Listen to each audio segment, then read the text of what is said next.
The stars looked cold and distant as Commander Lyrex pressed his face against the viewing port of the dying ship. The Serenity's hope had once been beautiful, its crystal hull gleaming like a jewel among the stars.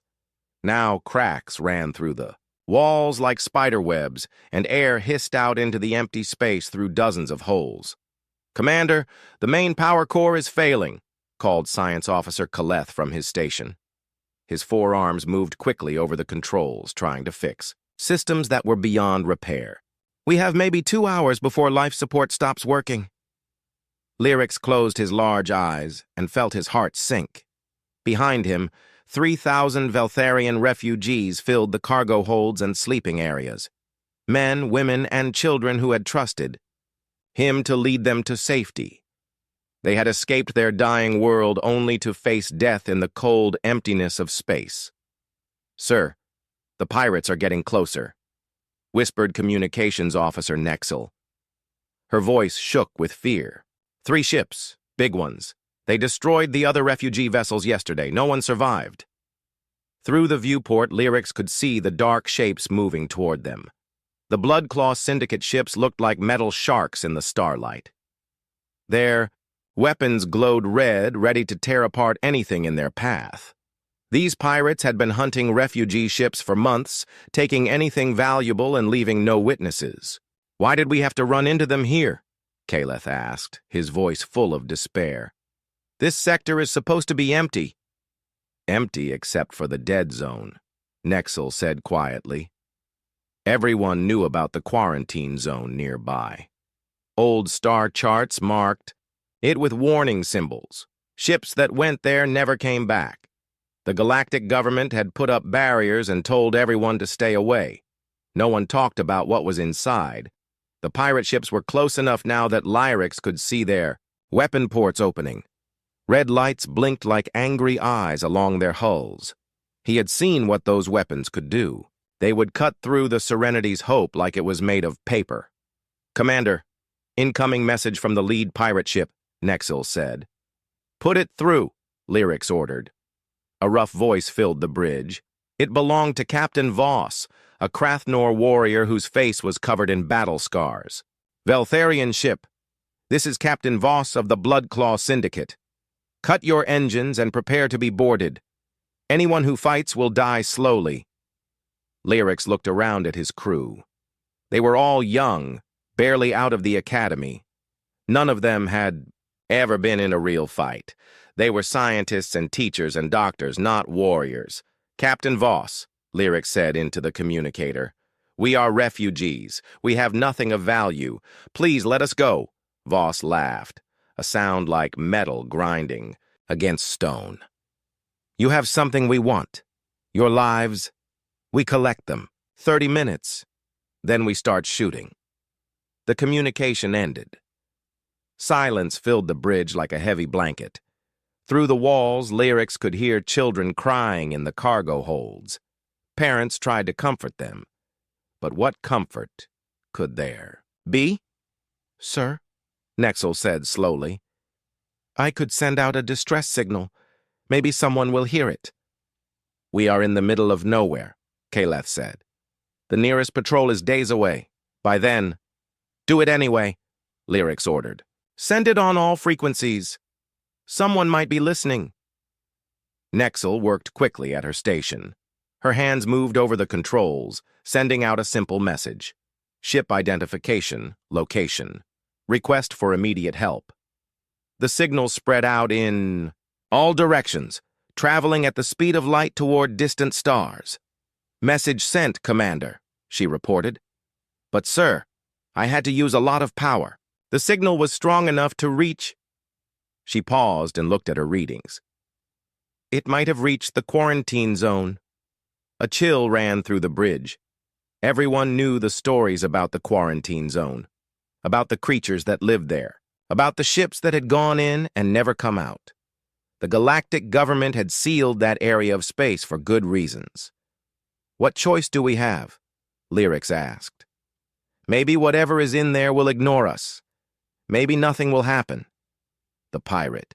Ships moved closer, their weapons charged with bright energy. 20 minutes now. maybe less. "Commander," called a new voice from the cargo hold communicator. It was Dr. Mira, the chief medical officer. "The children are scared. What should I tell them?" Lyrex closed his eyes. What could he say? That death was coming and there was nothing anyone could do about it? That he had failed them all? "Tell them we sent for help," he said finally. "Tell them someone might come." "But sir," Kaleth whispered, "who would answer? Who would come to a place like this?" Before Lyrex could answer, Nexel gasped at her station. "Commander, I am getting something on the sensors. Movement, from the direction of the quarantine zone." "Pirates?" Lyrex asked. "No, sir. This is something else. Something big." Her voice grew quiet with wonder and fear. "Actually, not something. Many somethings. I count 15 contacts. No, 20. They keep appearing." The main screen flickered to life, showing the space around them. The pirate ships were still there, weapons ready.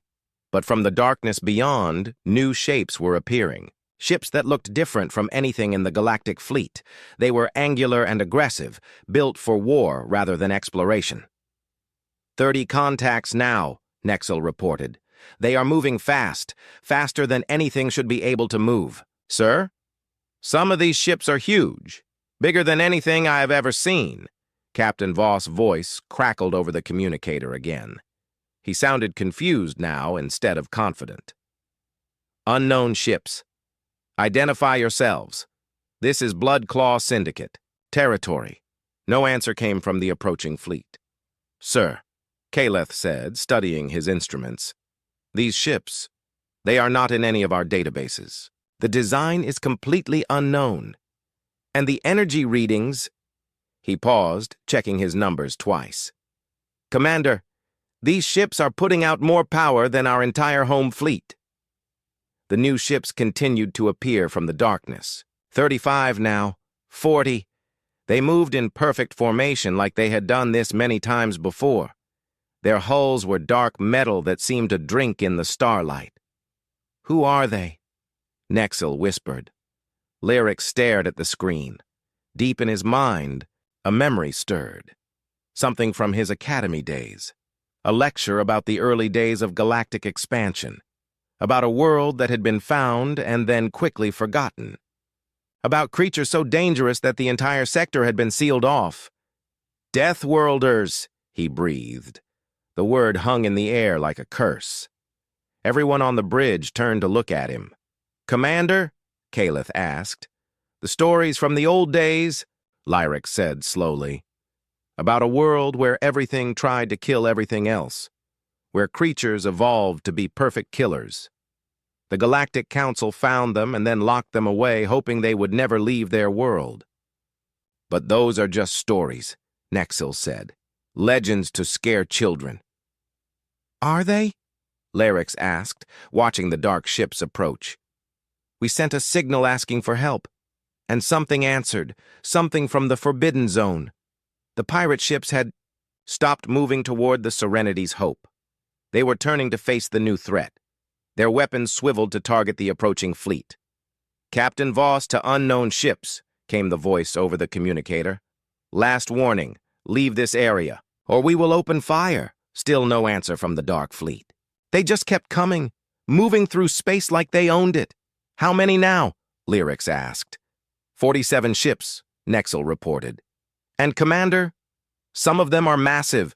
Those big ones could destroy our entire colony with a single shot." The closest dark ship was near enough now that they could see details. It bristled with weapons. Not the clean energy weapons of civilized space, but rough, brutal-looking things that promised destruction.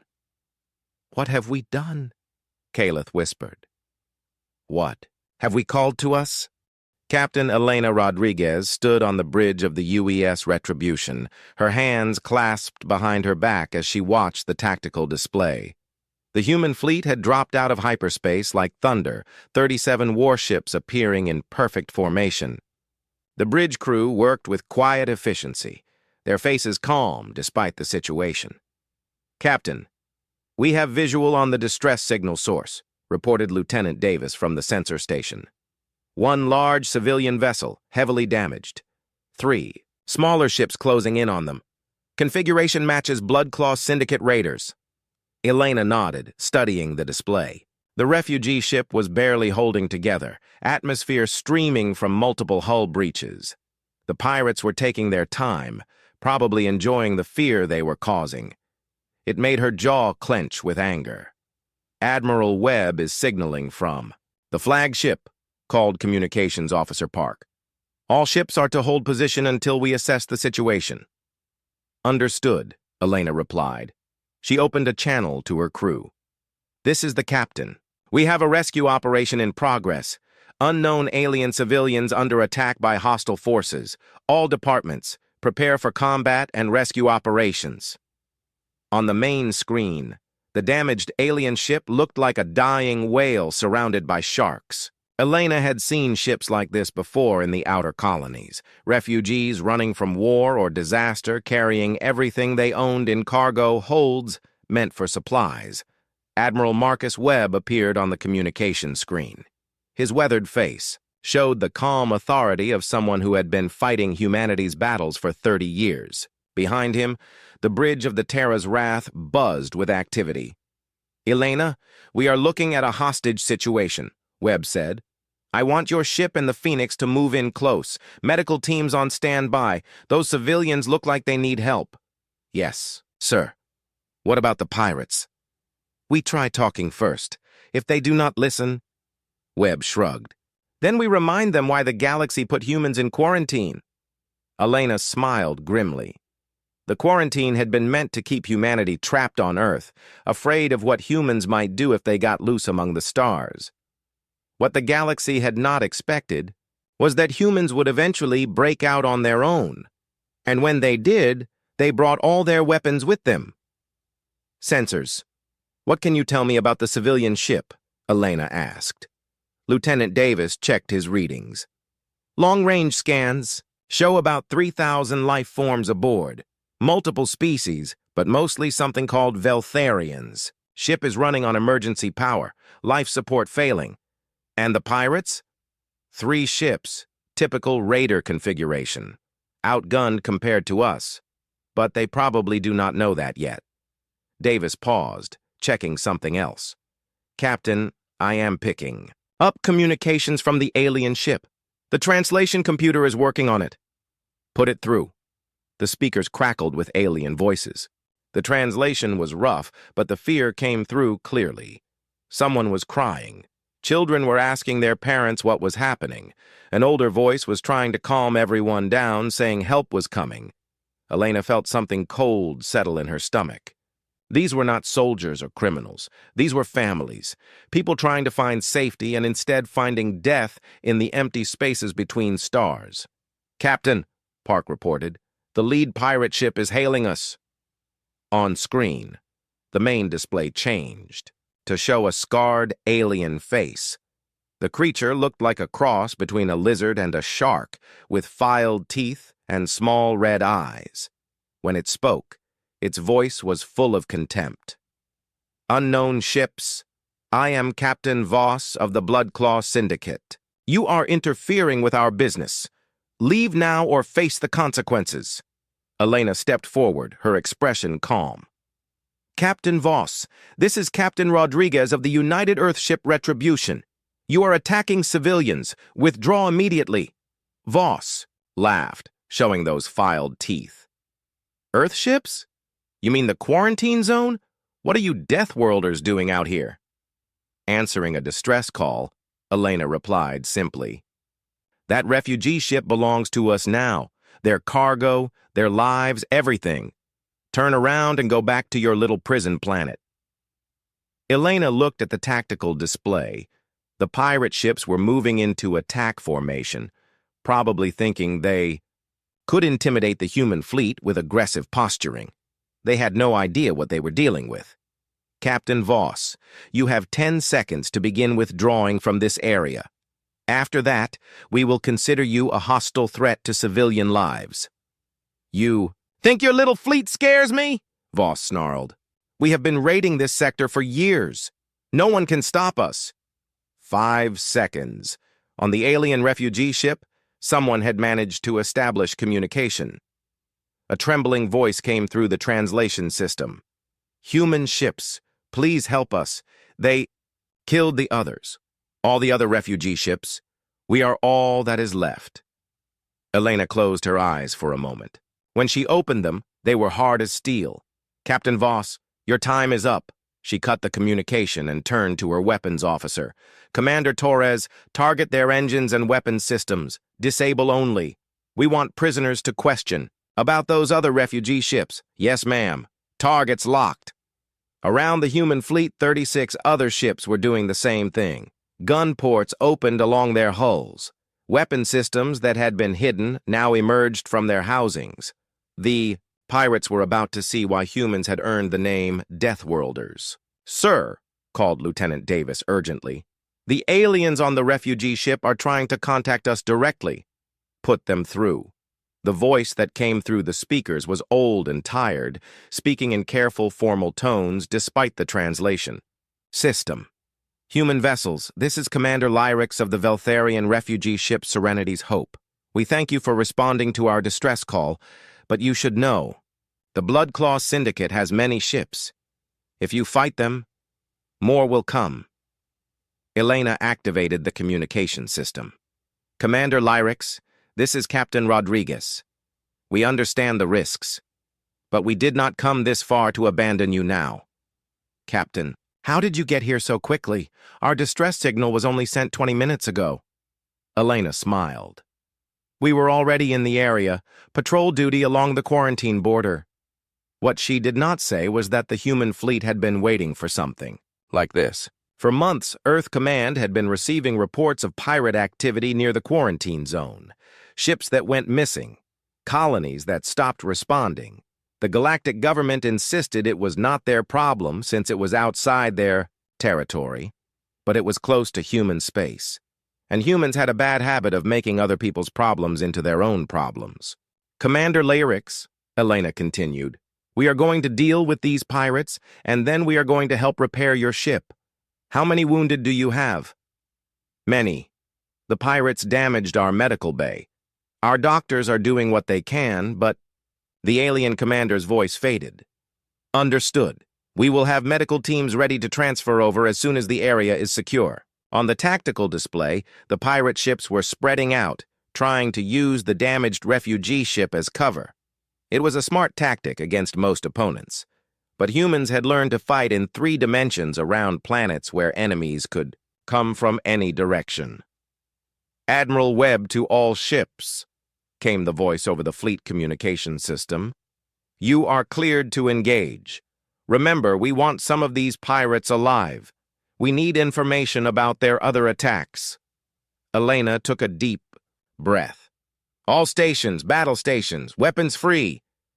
The first human weapon discharge lit up the darkness like a miniature star, but it was not the overwhelming firepower that shocked everyone watching. It was the precision. The plasma bolt struck the lead pirate ship exactly on the engine housing, disabling the ship without destroying it. Direct hit, reported Commander Torres. Target is dead in space, but life support intact. Around the fleet, the other human ships were doing the same thing. Each shot placed exactly where it needed to be. Engines disabled, weapons destroyed, ships crippled but not killed. The pirates had expected a brutal fight. Instead, they got a surgical demonstration of superior technology and tactics. In 30 seconds, all 3 pirate ships were floating helpless in space. Impossible, came Captain Voss' voice over the open channel. No one is that accurate, Elena smiled coldly. You have never fought Deathworlders before, have you, Captain? On the refugee ship, Commander Lyrex was staring at his tactical display in amazement.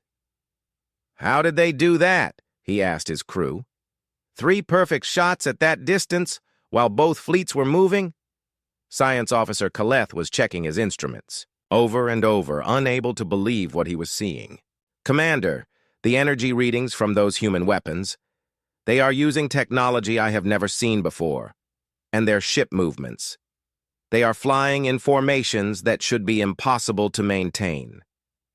Nexil looked up from her communications station. Sir, the human captain is requesting permission to send over medical teams. She says they have doctors who specialize in treating multiple alien species. Lyrex hesitated.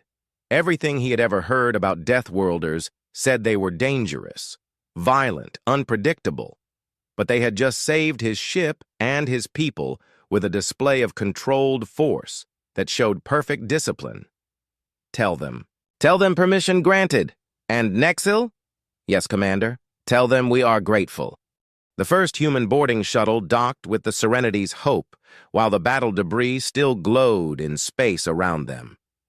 Commander Lyrex waited nervously at the airlock, not sure what to expect. The stories about Deathworlders painted them as monsters, but these humans had just saved his ship with surgical precision. The airlock hissed open, and Medical Officer Diana Chen stepped through. She was smaller than Lyrex had expected, with dark hair pulled back and kind eyes behind protective glasses.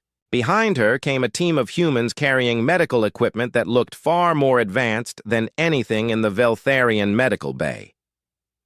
Commander Lyrex? She asked, her voice calm and professional through the translation system. I am Dr. Chen. We understand you have wounded who need immediate care. Lyrex nodded, still uncertain. Doctor, I must ask, are you safe to be around our people? The stories we have heard about your species? Diana smiled, and it transformed her face completely. Commander, the only thing dangerous about my team is how aggressively we fight disease and injury. Now, where are your wounded?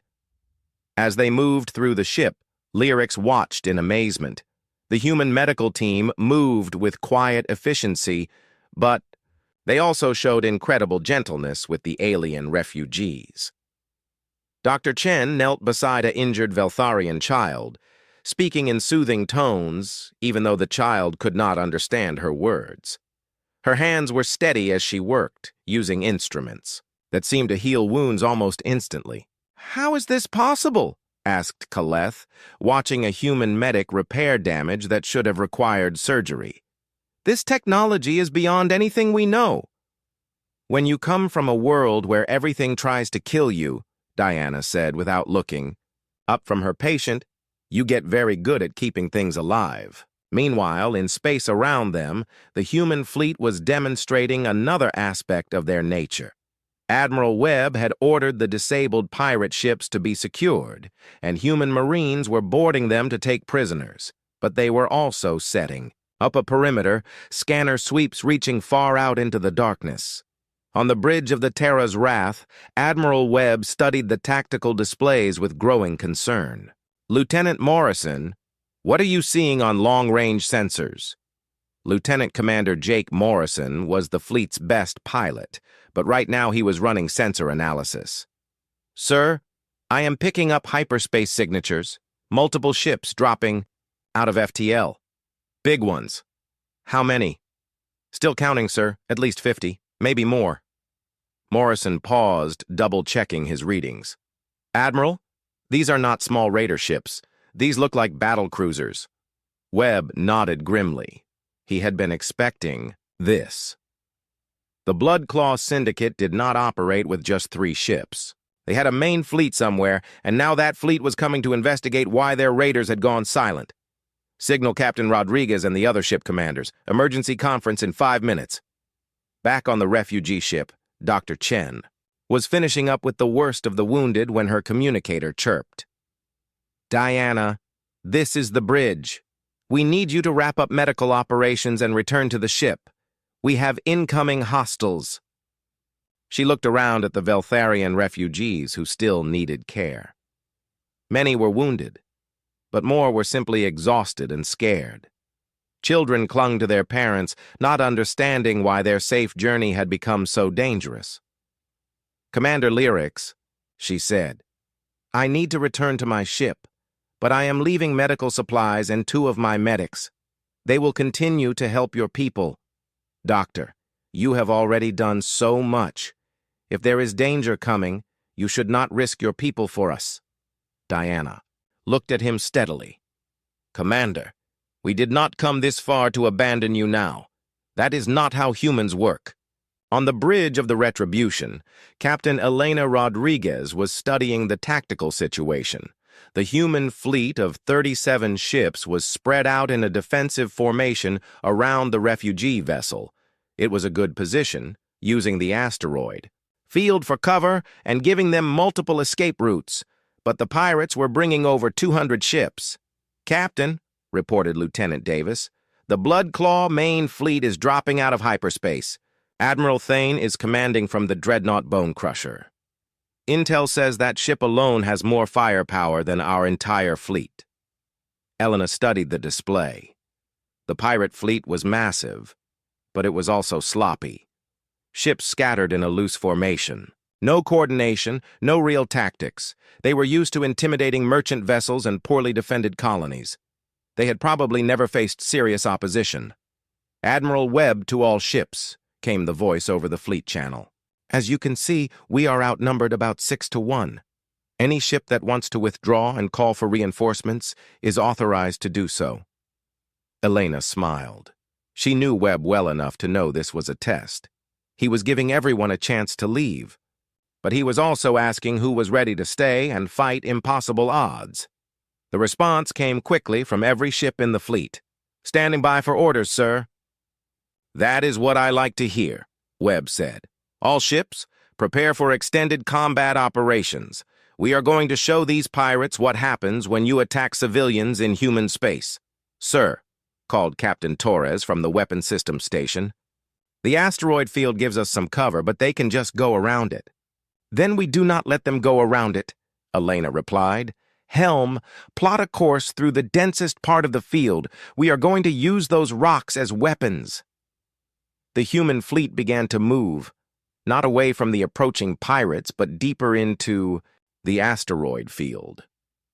Each ship navigated through the floating rocks with precision that made experienced pilots shake their heads in disbelief. On the Serenity's Hope, Commander Lyrex watched the human ships move through space like they were dancing. "How are they doing that?" he asked Nexel. "Those asteroids should make navigation impossible." "I think," said Kaleth slowly, "that is exactly why they are going in there. What is impossible for us might not be impossible for them." The Blood Claw. Fleet approached like a hammer, ready to crush everything in its path. Admiral Thane, a massive Crathnor even bigger than Captain Voss, stood on the bridge of his dreadnought and laughed at what he saw on the tactical display. 37 little ships hiding in the rocks, he growled to his bridge crew. "They think asteroids will save them from the Blood Claw Syndicate." Captain Rax, his second-in-command, studied the scanner readings. "Admiral, these ships, they are not showing up clearly on our sensors. There is some kind of interference." "It is just the asteroid scrambling the signals," Thane said dismissively. "Send the first wave in. 50 ships. We will crush them quickly and then take our time with the refugee vessel." But as the pirate ships entered the asteroid field, they discovered that the humans had not been hiding. They had been preparing. The first asteroid came at them like a missile, accelerated by a precisely timed gravitational assist from one of the human ships. It struck a pirate cruiser dead center, cracking the hull open like an egg. What was that? Thane roared. Before anyone could answer, more asteroids were flying through space, each one guided by human calculations that turned floating rocks into devastating weapons. The pirates tried to shoot the asteroids, but there were too many, and they were moving too fast. "Sir," Captain Rax called out, "we are reading massive power spikes from the human ships. They are using their engines to redirect the asteroids." "Impossible. No one can make calculations that precise in real time." But the humans were doing exactly that. Each ship worked with the others, sharing targeting data and coordinating their movements so that chunks of rock became guided missiles. The pirates found themselves trying to fight an enemy that used the battlefield itself as a weapon. Lieutenant Commander Morrison, flying his fighter through the chaos, spoke over the combat channel. "Blue Squadron, follow my lead. We are going to show them how to fly in 3 dimensions. The human fighters moved through the asteroid field like they had been born in space. They used the rocks for cover, popping out to fire and then disappearing again before the pirates could target them. But more than that, they used the asteroids to change direction in ways that should have been impossible, bouncing off gravity wells and using momentum to perform maneuvers that made the pirate pilots dizzy just watching. "How are they doing that?" demanded Admiral Thane. "Ships cannot move like that." "Sir," reported his weapons officer, "we are having trouble getting target locks. They move too fast and use the asteroids to break our sensor locks. Then send in more ships. All of them. I want those humans crushed." But as the full Bloodclaw fleet entered the asteroid field, they ran into something they had never encountered before. The humans were not just fighting them, they were adapting to them. Every pirate tactic was met with a counter-tactic. Every formation was broken by a maneuver the pirates had never seen. On the Retribution, Elena watched the battle unfold with grim satisfaction. The pirates had more ships, but they were used to easy victories against defenseless targets. They had no idea how to fight an enemy that could think faster than they could react. "Captain," reported Commander Torres, "the refugee ship is signaling. They want to know if there is anything they can do to help." Elena considered for a moment. "Tell them to stay exactly where they are and keep their life support running. We did not come this far to lose them now." The battle raged through the asteroid field, human ships appearing and disappearing like ghosts, while the pirates struggled to keep up. But Elena knew they could not keep this up forever. Even with superior tactics and technology, there were limits to what 37 ships could do against 200. Then her communicator crackled with a new voice. "This is the UES Valiant requesting permission to join the party." Elena looked at her scanner display and smiled. 20 more human ships were dropping out of hyperspace, followed by another group and another. "Admiral Webb to all ships," came the voice over the fleet channel. "It looks like Earth Command decided we needed backup." The reinforcements were not just ships. They were the cream of the human fleet, vessels that had been patrolling the outer colonies and had received the distress signal from the First Fleet. They had come running, ready to fight impossible odds to protect civilians they had never met. Admiral Thane watched his tactical display with growing horror as more human ships appeared. "How many of them are there?" "Sir," reported Captain Rax, "we are now reading over 90 human vessels. And sir, some of these new ships are massive, bigger than anything in our fleet." On the bridge of the Serenity's Hope, Nexel was monitoring all communications frequencies, trying to understand what was happening. "Commander," she said in amazement, "the human fleet. They are not just fighting us. They are coordinating with ships that are light years away. Somehow, they turned our one distress signal into a call that reached across their entire fleet." Lyric stared at the tactical display, watching human ships work together with a precision that defied understanding. "Who are these people?" he whispered. "What kind of species fights like this?" Admiral Thane stood on the bridge of the Bone, Crusher, watching his fleet get torn apart by an enemy that should not exist. 90 human ships now filled the asteroid field, moving like predators that had found their perfect hunting ground. Every few minutes, another Bloodclaw vessel went silent, its engines disabled or its weapons destroyed by impossibly precise fire. "Admiral," called Captain Rax from the tactical station, "we have lost 47 ships. The humans are not destroying them completely, just disabling them. But our crews cannot fight back." "Why are they not killing us?" Thane growled. He was used to brutal combat where the winner took everything and left nothing alive. This surgical precision was something new and terrifying. "I think," said Rax slowly, "they want prisoners. They want to question us." The thought sent a chill through Thane's spine. If the humans were taking prisoners, it meant they were planning something larger than just this battle. It meant they were gathering information. On the bridge of the Terras, Wrath, Admiral Webb watched the tactical display with calm satisfaction. The human fleet had grown to 96 ships as more vessels answered the call for help. The Bloodclaw Syndicate was learning what happened when they threatened civilians in space that humans considered under their protection. Admiral reported, Lieutenant Morrison, we are receiving a priority signal from Earth Command. The Galactic Council is demanding we explain our presence outside the quarantine zone. Webb sighed. He had been expecting this. The galactic government had spent centuries trying to keep humanity locked away from the rest of space. They were not going to be happy about humans showing up in force to fight pirates.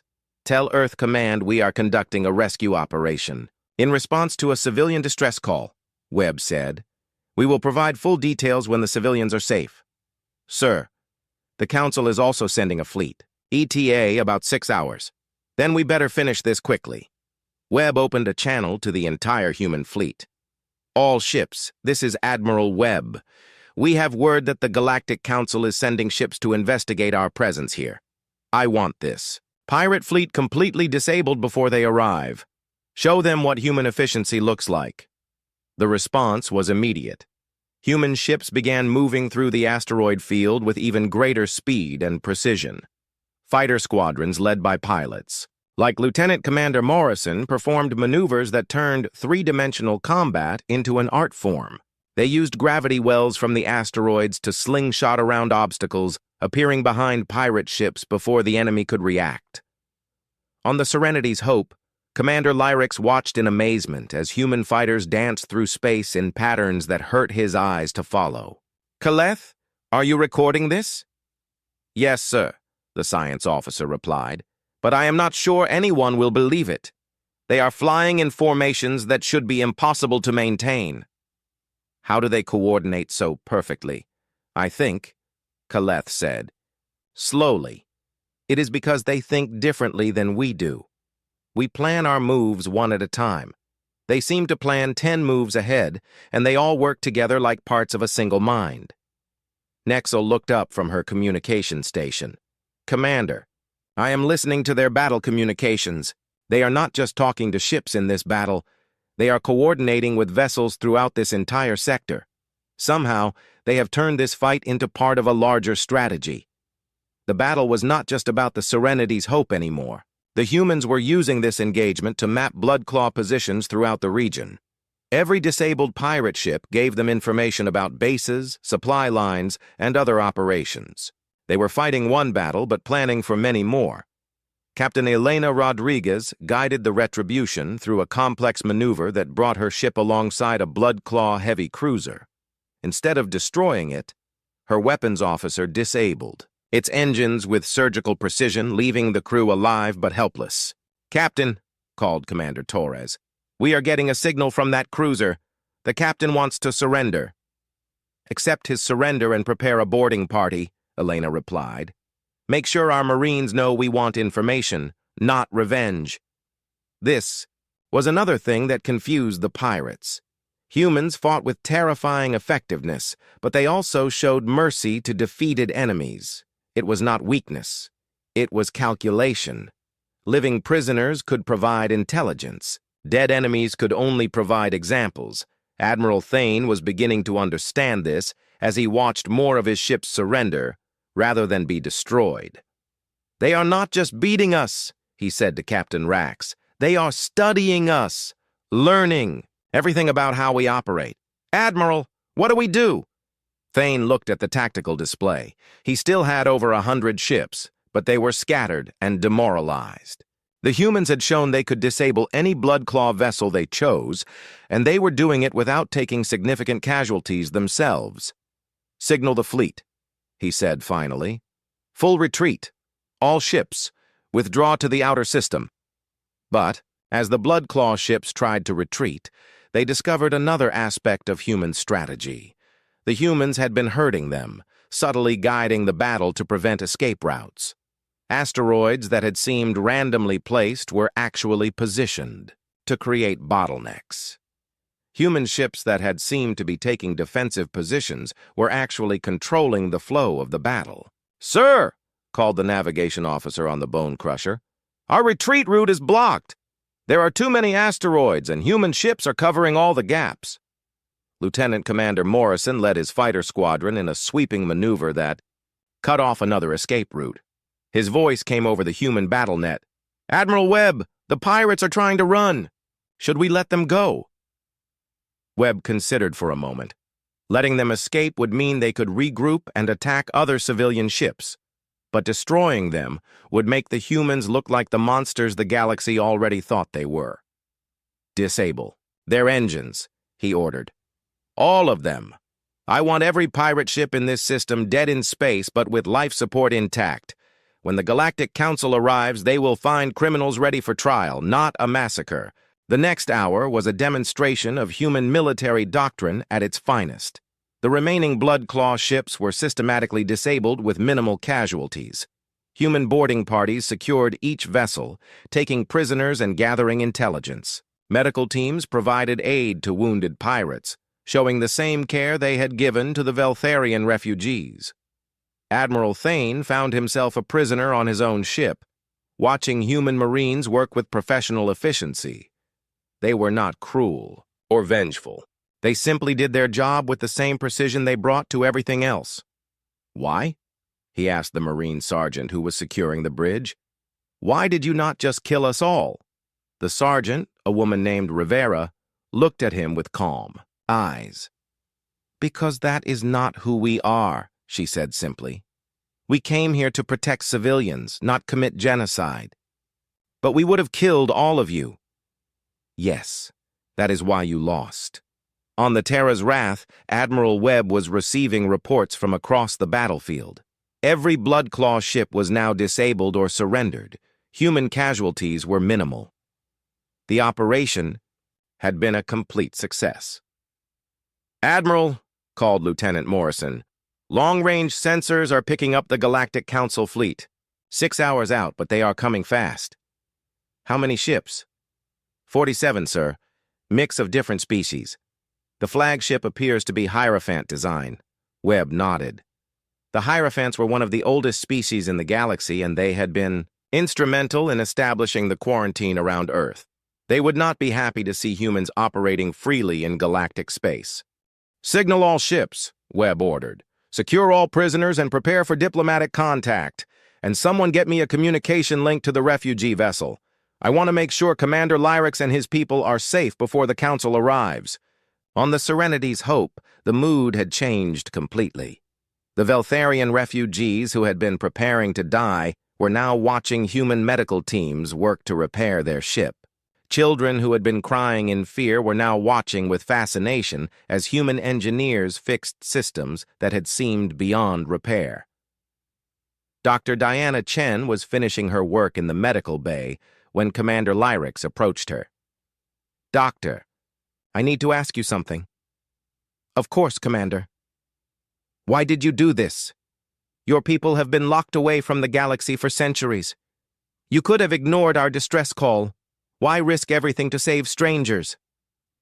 Diana paused in her work, considering the question. "Commander, do you have children?" "Yes, 2 daughters." "Then you understand. When we heard your call, we heard families in danger, parents trying to protect their children, people who had done nothing wrong but were going to die because no one cared enough to help them." "But the risk?"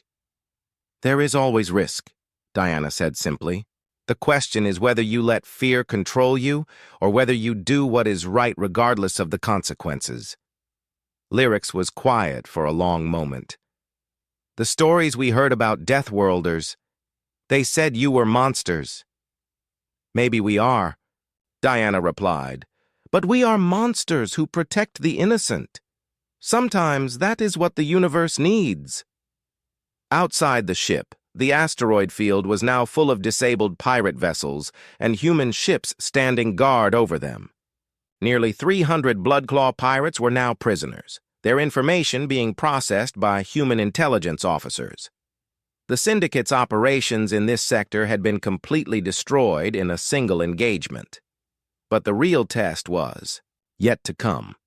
The Galactic Council was approaching, and they would want explanations for why the quarantined humans had broken their isolation to fight in galactic space. Admiral Webb stood on his bridge, looking out at the tactical display that showed the approaching Council fleet. He had made a decision that might change the relationship between humanity and the galaxy forever. Either the Council would understand that humans could be allies instead of threats, or they would try to force humanity back into isolation. Either way, Webb thought, the galaxy was about to learn that humans did not abandon people who called for help, no matter what the consequences might be. "Sir," called Lieutenant Morrison, "the Council fleet is hailing us. Admiral Keth wants to speak with you directly." Webb straightened his uniform. "Put him through. Let us see what the galaxy thinks of Deathworlders now." Admiral Keth materialized on the main screen of the Terra's Wrath, his ancient Hierophant, features showing the kind of controlled anger that came from centuries of diplomatic experience. Behind him, the bridge of his flagship was filled with representatives from a dozen different species, all staring at Admiral Webb with expressions ranging from fear to outrage. "Admiral Webb of Earth," Keth said, his voice carrying the weight of galactic authority, "you are in violation of 17 different interstellar treaties. Your species was placed under quarantine for the protection of civilized space. Explain your presence here immediately." Webb stood calmly before the communication screen, his hands clasped behind his back. Around him, his bridge crew continued their work with quiet efficiency, monitoring the disabled pirate fleet and coordinating rescue operations for the refugees. "Admiral Keth," Webb replied, "we responded to a civilian distress call. 3,000 innocent beings were about to be murdered by pirates while traveling through what you consider unpatrolled space. We did what any civilized species should do. We helped. You had no authority to act outside the quarantine zone. The Bloodclaw Syndicate, while unpleasant, operates in regions beyond Council jurisdiction. Their activities are not our concern."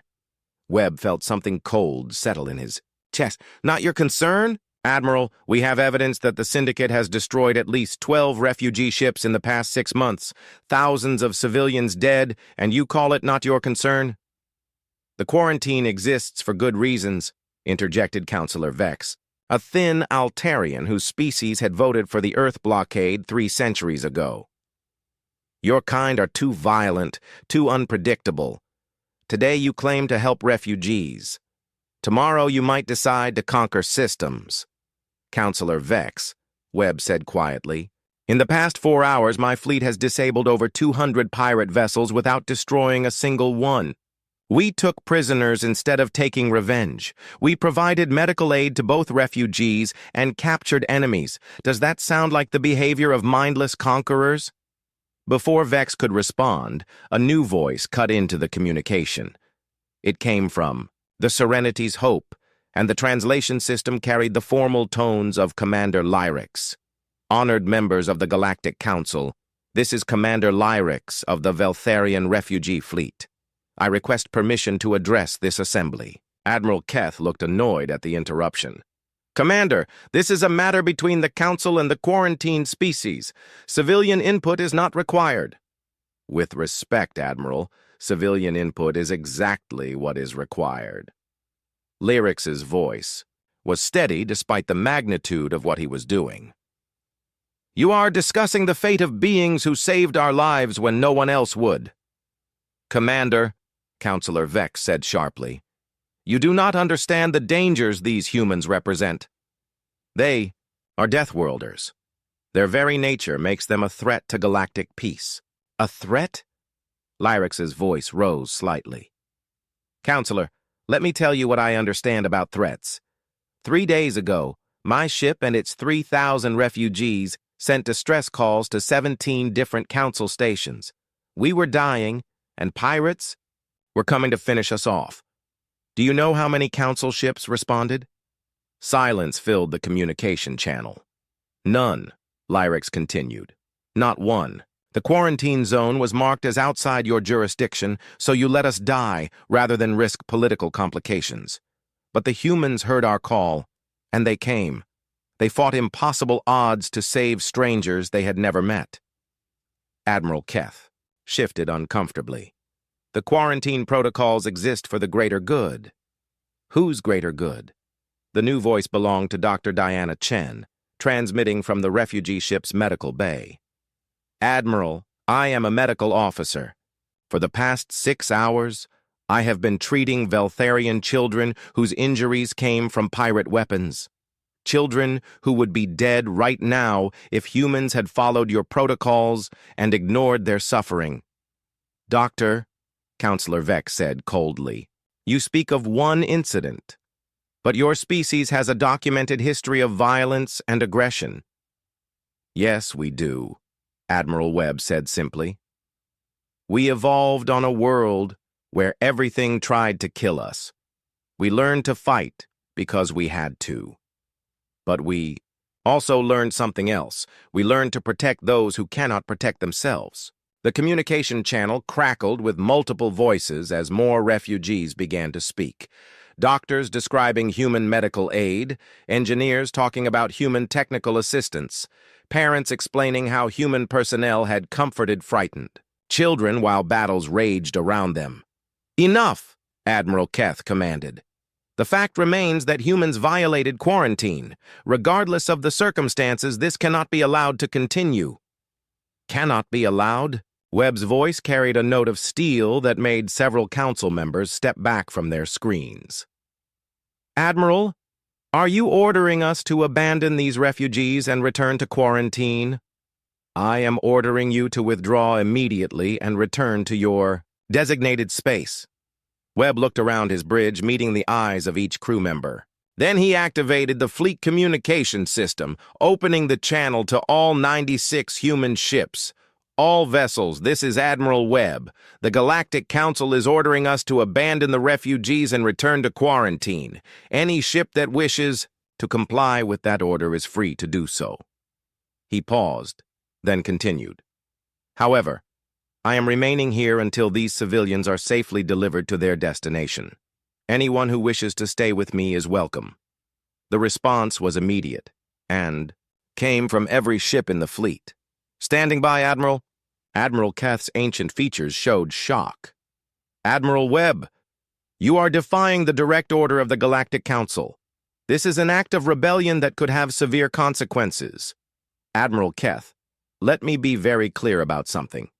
Humans have been locked away for 3 centuries, treated like dangerous animals that might bite if let loose. We accepted that because we understood the galaxy's fears. But we will not accept watching innocent beings die because helping them might be inconvenient for your politics. Commander Lyrix's voice cut in again. Admiral Keith, may I ask you a question? Very well. In your centuries of service, how many civilian lives have you personally saved? The question hung in the space between ships like a challenge. Admiral, Keth did not answer immediately. I will tell you how many the humans have saved just today, Lyrix continued. 3,000 Veltharian refugees, 47 Ganorian refugees from a ship we found drifting nearby, 23 members of various species who were prisoners on pirate vessels, over 3,000 beings who are alive right now because Deathworlders decided their lives had value.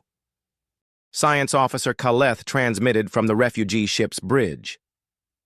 Council members, I have been monitoring human fleet communications during this crisis.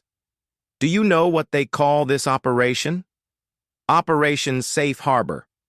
Not conquest, not expansion, Safe Harbor. They came to provide safety for those who had none. Counselor Vex looked around at his fellow council members, many of whom were now whispering among themselves. The certainty that had marked the beginning of this confrontation was beginning to crack. The protocols exist for good reasons, he said, but his voice lacked its earlier conviction. Do they? Asked a new voice.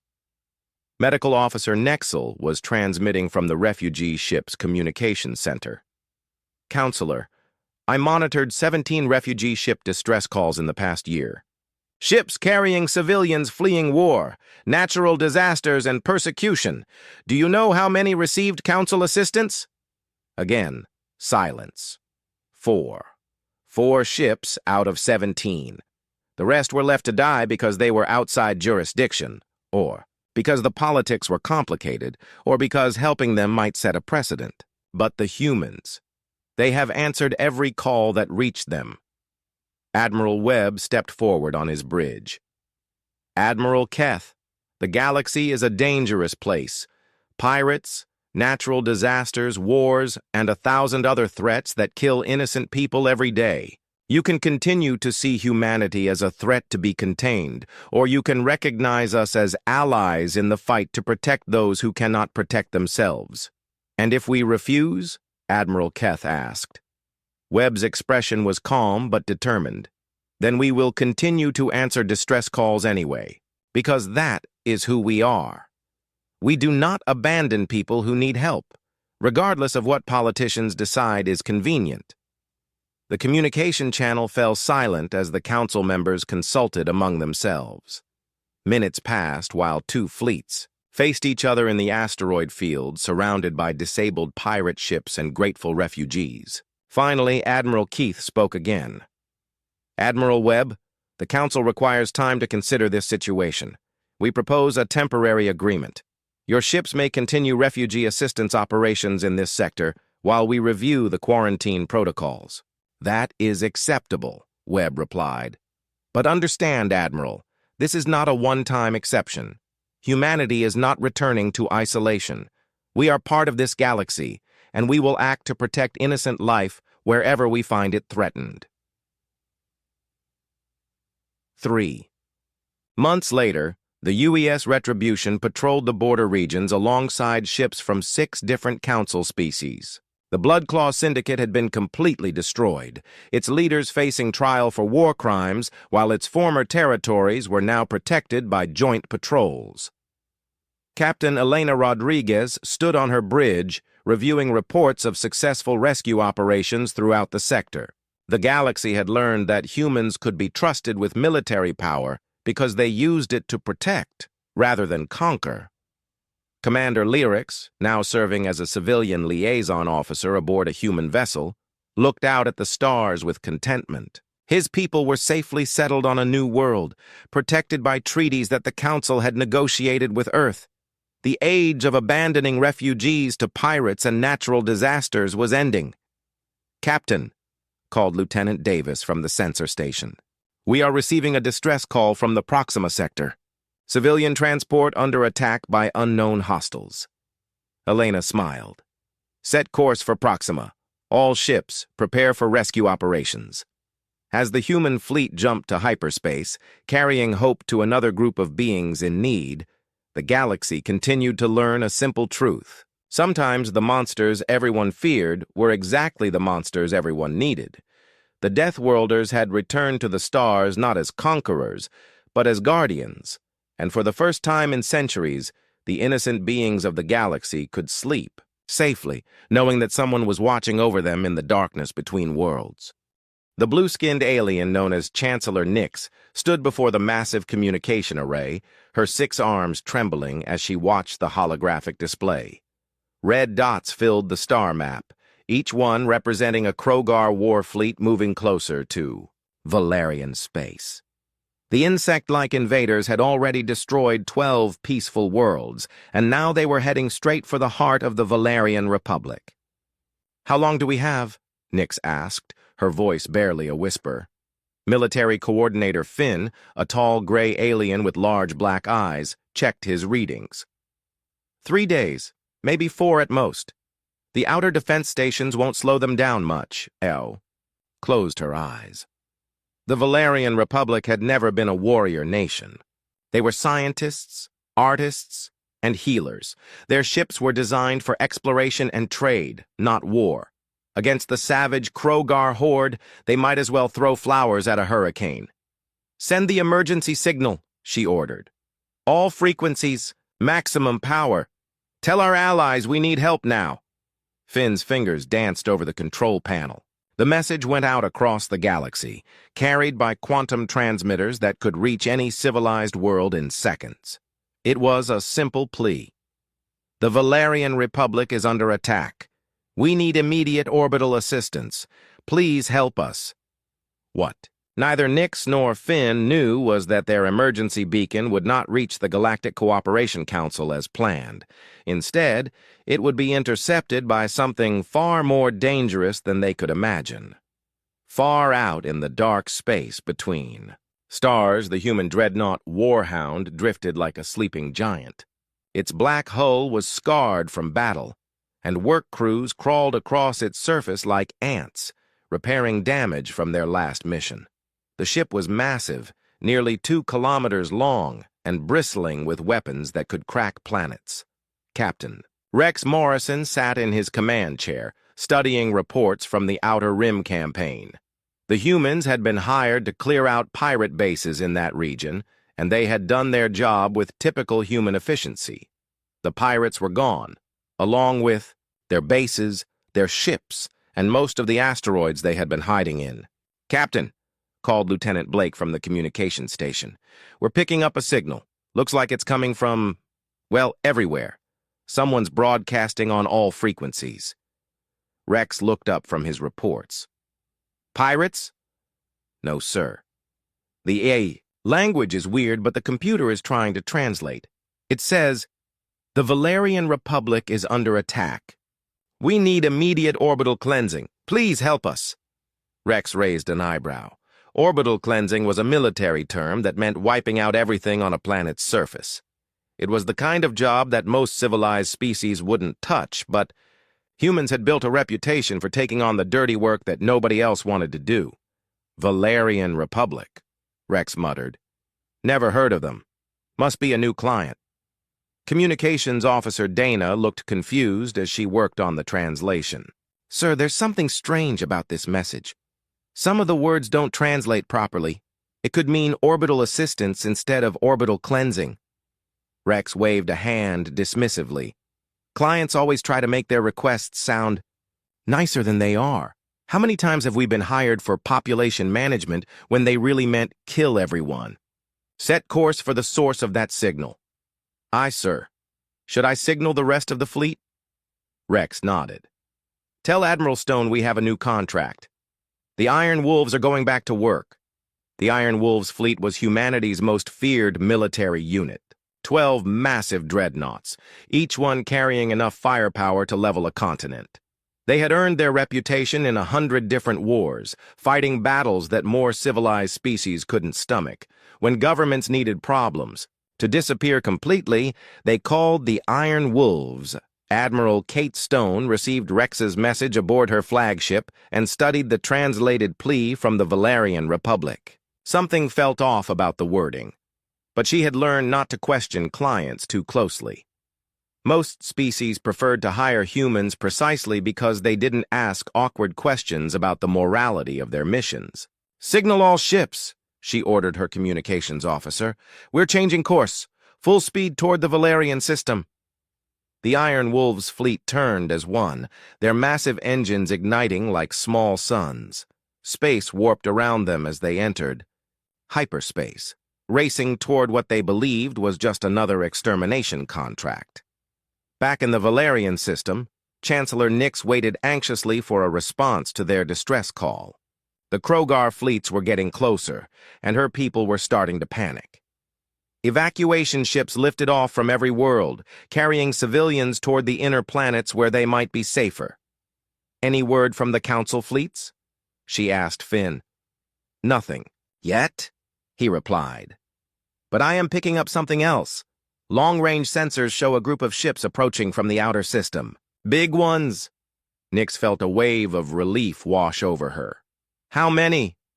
12 ships, but Finn frowned at his display. "These aren't Council ships. I don't recognize the design at all. They're huge, and they're moving fast. Maybe it's a new species that wants to help us," Nix said hopefully. "Any species willing to fight the Krogar is welcome here." What Nix didn't know was that the approaching ships belonged to a species that had never lost a war, had never backed down from a fight, and had turned violence into an art form. The humans were coming, and they thought they had been hired to kill every living thing in the Valerian system. The lead human ship, Captain Rex Morrison's Warhound, dropped out of hyperspace at the edge of the system. Immediately, sensors lit up with activity. There were hundreds of ships moving through the system, most of them heading away from the outer planets. "Looks like the evacuation is already underway," Rex observed. "These Valerians are thorough. They're moving their people out before we start the cleansing." "Sir," Dana called from her station, "I'm getting dozens of communication attempts. The locals want to talk." Rex nodded. "Standard procedure. They probably want to negotiate payment and make sure we understand the contract terms. Put them through." On the main screen, the image of Chancellor Nix appeared. She looked relieved and grateful, which Rex found a bit odd. Most clients were more nervous when dealing with human mercenaries. "Thank you for answering our call," Nix said through the translation system. "We are so grateful that someone is willing to help us against the Krogar." Rex was confused. Help against the Krogar? The message had clearly asked for orbital cleansing. Maybe these Krogar were the current inhabitants that needed to be removed. "We received your contract offer," Rex replied carefully. "You want us to handle the Krogar problem?" "Yes! They're coming to destroy us all. Can you stop them?" Now Rex was really confused. If the Krogar were coming to destroy the Valerians, why did the Valerians want orbital cleansing? Unless, maybe they wanted their own worlds sterilized to deny them to the Krogar? It was an extreme solution, but humans had seen stranger things. "We can handle the Krogar," Rex said. "But are you sure about the orbital cleansing? That's a permanent solution." Nix looked puzzled. "Orbital cleansing? We asked for orbital assistance." The translation error was finally becoming clear. But before either side could figure out what was really happening, every alarm on every ship began screaming at once. Long-range sensors had detected the Krogar fleet, and it was massive beyond anything either species had imagined. Thousands of bioships swarmed through space like a living plague, heading straight for the Valerian worlds. The misunderstanding between humans and Valerians would have to wait. War was coming, and neither species was prepared for what they were about to face.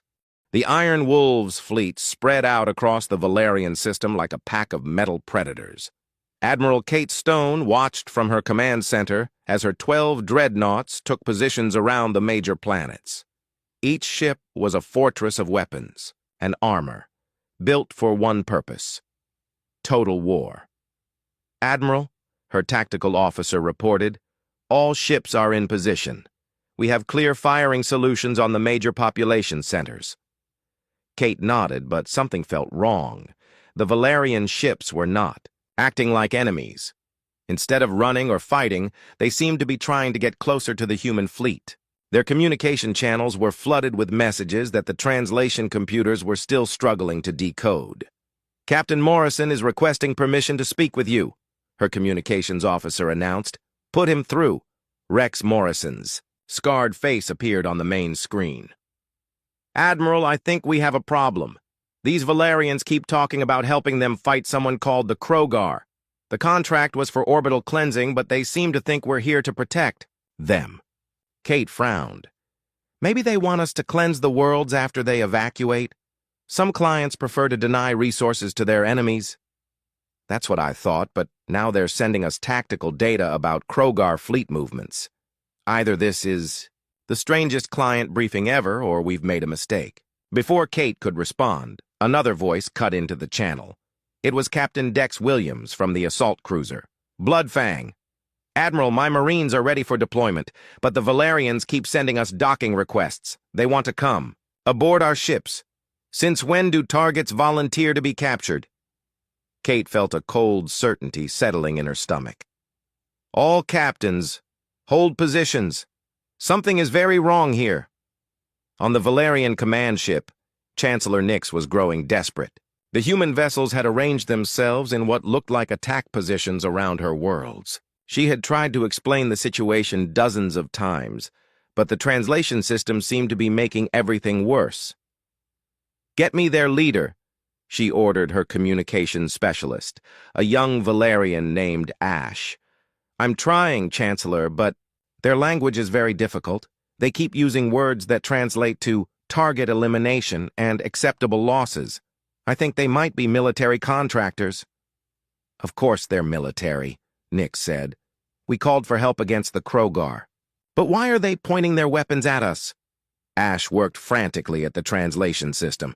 "There might have been an error in our original message. The word for assistance in their language is very close to the word for something much worse."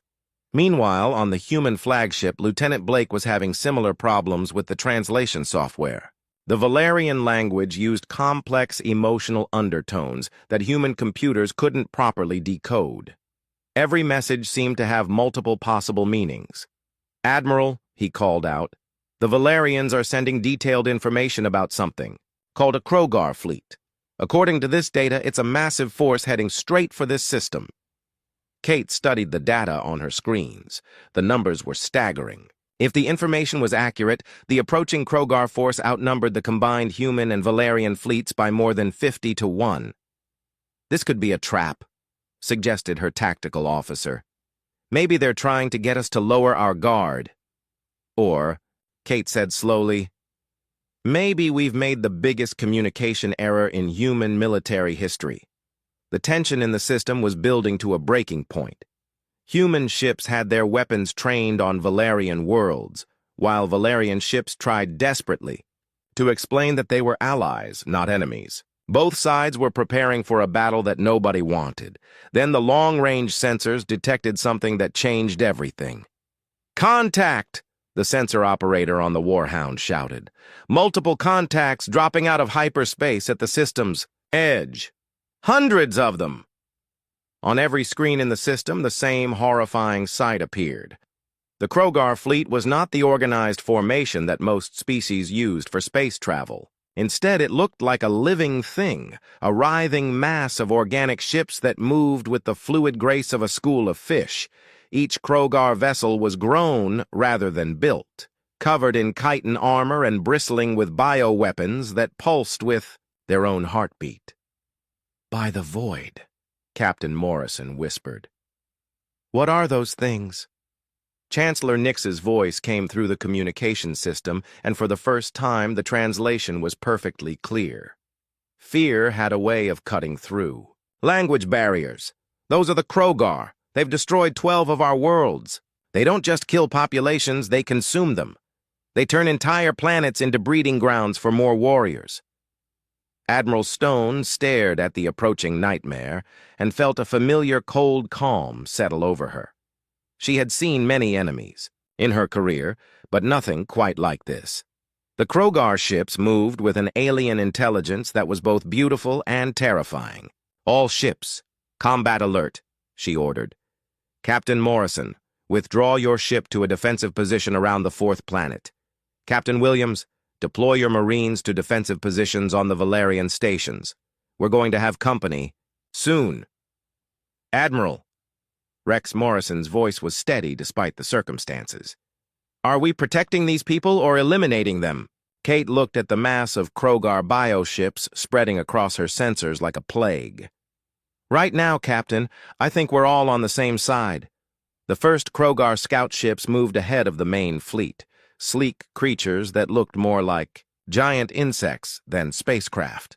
They accelerated toward the inner system with impossible speed, their bioengines leaving trails of organic matter in space.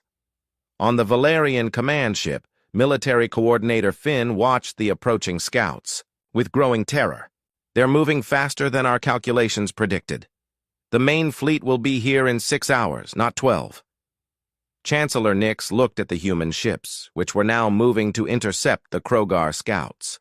The massive human vessels were intimidating, but they were so outnumbered that it seemed hopeless. "Open a channel to the human admiral," she ordered. Kate Stone's face appeared on Nix's screen, and the two leaders looked at each other across the vast gap between their species. Kate was everything the Valerians were not, scarred, hard-eyed, and built for war. Nix was gentle, intellectual, and completely out of her depth in a military crisis. "Admiral Stone," Nix said, "I need you to understand something. My people have never fought a war. We don't have weapons or warriors or any of the things you humans seem to carry naturally. If you help us survive this, we will give you anything you want. But if you abandon us now, the Krogar will turn our worlds into factories for making more monsters." Kate studied the alien leader's face. Despite the obvious physical differences, she could see the same desperate courage that she had, witnessed in 100 battlefields. It was the look of someone who would die before surrendering. "Chancellor," Kate said, "we humans may not be the help you wanted, but we're the help you got. My fleet will stand with yours. Even though we can't pay you what military contractors usually charge." Kate smiled, and it was not a pleasant expression. "Who said anything about payment? You just showed me a target-rich environment full of hostiles that think they can intimidate humans. That's not a job, that's entertainment." The first Krogar scouts reached the outer planets and immediately began their attack. Unlike the organized assault patterns that most military forces used, the Krogar simply swarmed their targets like predatory animals. Their bioweapons tore through the automated defense stations as if they were made of paper. Captain Morrison moved his ship to intercept the scouts, and the Valerians got their first look at human weapons in action. The Warhound's main guns fired, sending beams of pure energy that could vaporize asteroids. The lead Krogar scout simply absorbed the hit and kept coming. "Interesting," Rex muttered. "They're tougher than they look. All weapons, continuous fire. Let's see how much punishment these bugs can take." The space around the outer planets lit up with weapons fire as the first battle between humans and Krogar began. The scouts were fast and tough, but they had never faced an enemy that treated war as both art and science. The humans adapted their tactics within minutes, targeting weak points in the bioarmor and using coordinated fire to overwhelm the Krogar's regenerative abilities. One by one, the Krogar scouts died, their bioships dissolving into organic soup that drifted through space like cosmic blood. But even as the last scout fell, long-range sensors showed the main Krogar fleet accelerating toward the system. "Admiral," Rex reported, "scouts eliminated, but we've got bigger problems coming. The main fleet is massive, and those weren't even their real warships." Kate nodded grimly.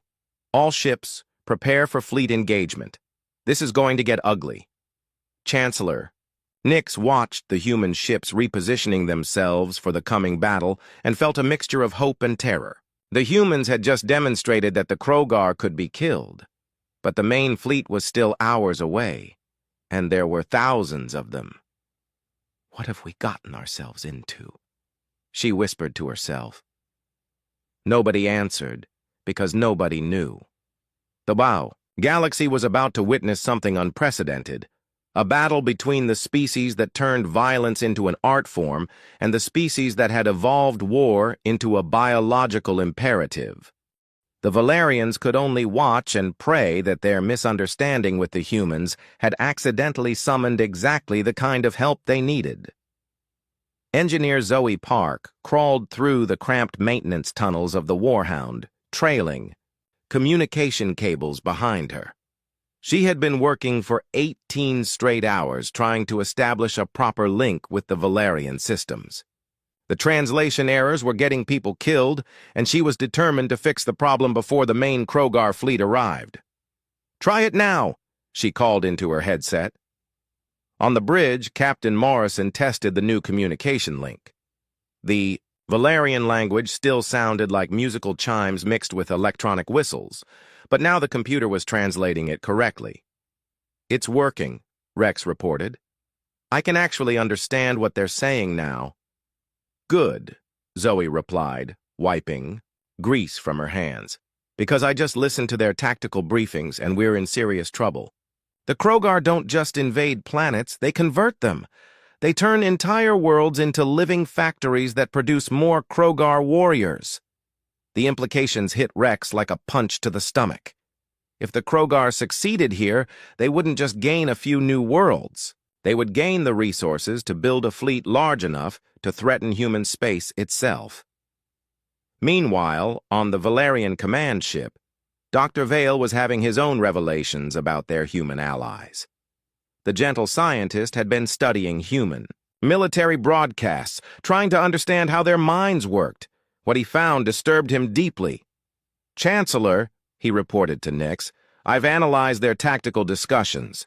These humans don't think like any species I've studied. They plan for casualties as if losing people is just part of the process." "What do you mean?" Nix asked. "Listen to this." Vale played a recording of Admiral Stone briefing her captains. She says acceptable losses for this operation are estimated at 30%. All ships should prepare for emergency crew replacements. They expect to lose nearly a third of their people, and they discuss it like the weather. Nix felt a chill run through her. The Valerians valued every life as precious and irreplaceable. The idea of planning to lose people seemed monstrous to her. Yet these same monsters were the only thing standing between her people and extinction. On the assault cruiser Bloodfang, Sergeant Tom Ridge was discovering that the Valerians were just as alien to him as he was to them. He had been assigned to train Valerian civilians in basic combat techniques. But it was like trying to teach poetry to a rock. "No, no, no," he said to a group of young Valerians. "When the enemy comes at you, you shoot them. You don't try to negotiate or understand their cultural perspective. You kill them before they kill you." One of the Valerians, a healer named Ivy, raised her hand. "But what if they're just frightened? What if violence is not their natural state?" Tom stared at her. "Lady, they've destroyed 12 worlds. I think we can safely assume that violence is exactly their natural state." "But every species can be reasoned with," Ivy insisted.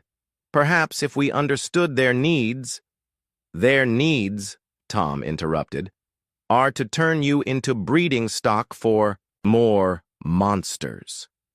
The only thing they need to understand is that messing with humans was the last mistake they'll ever make."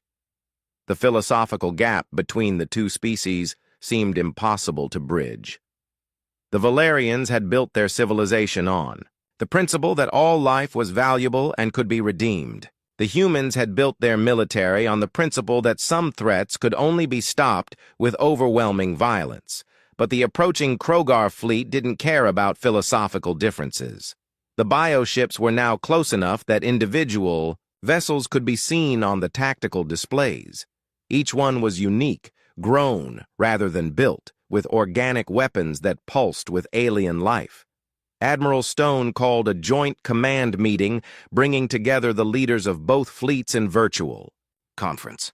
The Valerian commanders appeared as holograms on the human ships, their graceful forms looking delicate next to the armored bulk of the human officers. "Let's be clear about our situation," Stone began. "We're outnumbered 50-1 by an enemy that can regenerate damage and adapt to our tactics in real time. Standard military doctrine would be to retreat and call for reinforcements." "But you're not going to retreat," Chancellor Nix observed. Stone smiled grimly. "Ma'am, humans don't retreat. We advance in different directions. The question is whether your people can stomach what we're going to have to do to win this fight." "What do you mean?" Captain Dex Williams leaned forward. "We've been analyzing the Krogar bioships. They're connected to each other through some kind of biological network. If we can identify the control nodes and target them with the right kind of weapons, we might be able to disrupt their coordination." "That sounds reasonable," said Military Coordinator Finn. "The problem," Williams continued, "is that the weapons we need to use are banned by 17 different galactic warfare treaties.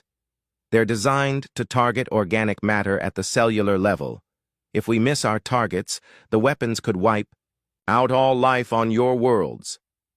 The Valerian commanders fell silent. They were being asked to bet their entire civilization on the accuracy of alien weapons they didn't understand. "How accurate are these weapons?" Nix asked quietly. "In human hands?" "About 95%, Stone replied. "And the other 5%? Would result in the complete sterilization of any planet they hit." Dr. Vale spoke up. "There must be another way, some solution that doesn't risk genocide." Captain Morrison's laugh was harsh. "Doctor, genocide is what happens if we lose this fight." The Krogar don't take prisoners. They don't negotiate surrender, and they don't show mercy. Your choice is to take a 5% risk of accident or a 100% chance of extinction.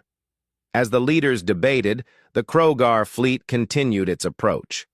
The bioships moved in complex patterns that seemed almost like a dance, weaving between each other in formations that no mechanical fleet could duplicate. Watching them, Zoe Park felt a mixture of admiration and horror. "They're beautiful," she whispered to her engineering team. "They're terrifying," corrected Chief Engineer Hank Mills. "Look at the energy readings. Those aren't just ships. They're living weapons. Each one is unique, adapted for specific combat roles." The Krogar advance guard reached the outer system, and immediately the differences between their tactics and normal fleet warfare became apparent.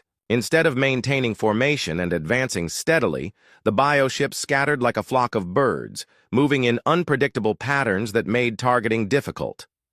"They're not following any tactical doctrine I recognize," reported the Warhound's weapons officer. "Every ship is moving independently, but somehow they're still coordinated." Rex nodded grimly. "It's like fighting a hive mind that can think with 1,000 different brains at once." The first exchange of fire lit up the darkness of space. Human weapons lanced out with mathematical precision, while Krogar bioweapons responded with organic fury. The aliens fired living projectiles that sought their targets like predatory animals, twisting through space to avoid defensive fire. Captain Williams watched one of the bioprojectiles hit a Valerian defense station. Instead of exploding, it seemed to merge with the station's hull, and within minutes the metal began to change color and texture. The station was being converted into something alive. "Now, I've seen everything," Williams muttered. "They're not just destroying our stuff. They're stealing it." The battle escalated quickly as more Krogar ships entered the system. The humans found themselves fighting an enemy that adapted to their tactics in real time. Every successful strategy worked only once before the Krogar developed counters. "They're learning," Admiral Stone observed. "Every shot we fire teaches them something new about our capabilities." "Then we'd better make sure we kill them all," Rex replied. "Because if even one ship escapes, it'll carry everything it learned back to the main hive." On the Valerian command ship, Chancellor Nix watched the battle unfold with growing amazement. The human ships moved like dancers in a deadly ballet, coordinating their attacks with precision that seemed impossible. But what impressed her most was their adaptability. When the Krogar developed a counter to one tactic, the humans immediately shifted to something completely different. "They're not just warriors," she realized. "They're warriors who treat war like a science." Dr. Vale was monitoring human communications and making disturbing discoveries about their psychology. "Chancellor, listen to this conversation between two human gunners. One says, 'Got another one?' And the other replies, 'Nice shot. That's 12 for me. How about you?' They're keeping score of how many enemies they kill, as if it's a game." "Maybe that's how they deal with the horror of it," Nick suggested. "Maybe turning it into a competition helps them function." "Or maybe," Vale said quietly, "they actually enjoy it." The battle raged for hours, with neither side able to gain a decisive advantage. The Krogar seemed infinite in number, but the humans were proving impossible to predict. Every time the bioships thought they understood human tactics, the humans would do something completely unexpected. Then long-range sensors detected something that changed everything again. The main Krogar fleet, the massive force that dwarfed everything they had faced so far, was finally entering the system. And at its heart was something that made both species pause in horror. "What is that thing?" Finn whispered. At the center of the Krogar fleet was a ship that seemed to be less vessel than creature. It was massive beyond comprehension, easily 10 times the size of the largest human dreadnought. But more terrifying than its size was its purpose. The great bioship was clearly some kind of mobile hive, a factory for producing more Krogar warriors. "That's how they do it," Admiral Stone realized. "That monster can turn entire planets into copies of itself. If it gets into this system, it won't just conquer your worlds. It'll transform them into launching points for the next invasion. Chancellor Nix felt the last of her hope drain away. Can you stop something that big? Stone was quiet for a long moment, studying the tactical displays. Finally, she spoke, and her voice was filled with the cold certainty of someone who had made an irreversible decision. Yes, she said, but not with conventional weapons. It's time to show these bugs why humans are the most feared species in the galaxy. The main Krogar fleet hit the Valerian system like a living tsunami. Thousands of bioships poured through space in formations that defied all military logic, moving like schools of predatory fish guided by some alien intelligence. The space around Valerian Prime darkened as wave after wave of organic vessels blocked out the stars. Admiral Stone watched from her command center as the tactical display turned red with enemy contacts. Her 12 dreadnoughts looked pathetically small against the approaching swarm, but she felt the familiar cold calm that came before every major battle. All ships, battle stations, she ordered. Deploy in defensive formation around Valerian Prime. Make every shot count because we're not getting a second chance at this. Captain Lisa Hayes led the first squadron of human fighters away from the carrier Iron Storm, her small craft dwarfed by the massive bioships surrounding them. Each fighter was a precision instrument of war, but against the Krogar swarm, they looked like insects challenging giants. Angel Squadron, this is Angel 1, Lisa called to her pilots. Remember, these things are tough but not invincible. Target the control nodes behind what looks like their heads, and stay together. If you get separated in that swarm, you're dead. The fighters dove into the Krogar formation like arrows shot into a beehive. Immediately, the bioships responded with living weapons that moved like serpents through space, seeking the small human craft with predatory hunger. On Valerian Prime, Commander Oak coordinated the desperate evacuation of the planet's major cities. Millions of civilians packed into transport ships while Valerian defense forces tried to buy them time. But the gentle aliens were no match for Krogar landing forces that fell from the sky like deadly rain. We need more time, Oak reported to Chancellor Nix. The civilian transports are too slow, and we don't have enough escort ships. Before Nix could respond, a new voice cut into the communication channel. It was Colonel Jake Hunter from the Human. Marine Battalion. Commander Oak, this is Colonel Hunter. My Marines are deploying to the surface. We'll hold the evacuation points. Oak felt a mixture of relief and apprehension. He had seen recordings of human Marines in action, and their methods were terrifyingly effective. But they were also brutal, beyond anything the Valerians could imagine. The first Krogar ground forces landed near the capital city like living meteors. Each creature was the size of a small building, with chitinous armor that could deflect most energy weapons.